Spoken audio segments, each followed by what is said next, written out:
বৃহস্পতিবার সকালে রাজশাহীতে মিলের সামনে জড়ো হন রাষ্ট্রায়ত্ত পাটকল শ্রমিকরা। পরে বিক্ষোভ মিছিল নিয়ে ঢাকা রাজশাহী মহাসড়ক অবরোধ করেন তারা।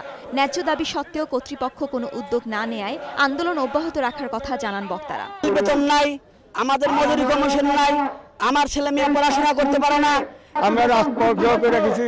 আমাদের 9 দফা দাবিতে আমরা আন্দোলনে শরীক হয়েছি। 9 দফার মধ্যে আমাদের মজুরি কমিশন বাস্তবায়নের জন্য মূলত দাবি। আজকের ভিতরে কোনো সমাধান না হয় আমাদের এই আন্দোলন লাগাতার চলবে চলবে চলবে।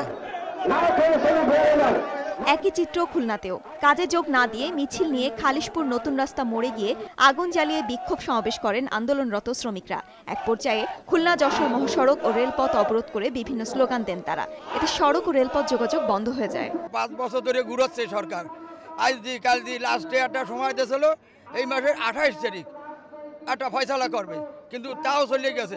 বাধ্য হয়ে আমরা রাস্তায় নামেছি। আমরা এই রোডে নামছি যাতে আমাদের প্রধানমন্ত্রী আমাদের এই বিল বকেয়া দিয়ে দেয় এবং আমাদের মজুরি কমিশন দিয়ে দেয় এবং যে 9 দফার দাবি আমরা নিয়ে নামছি দাবি পূরণ করে। যদি সরকার এর ভিতরে আমাদের দাবি না মানে তাহলে আগামী 7 তারিখ আমরা খুলনা, ঢাকা, চিটাগাং, রাজশাহী এই সব মিলের জন্য সিবিএ, নন সিবিএ, পাটকল শ্রমিক লীগের নেতৃবৃন্দ বসে লাগাতার কর্মসূচি ঘোষণা করব।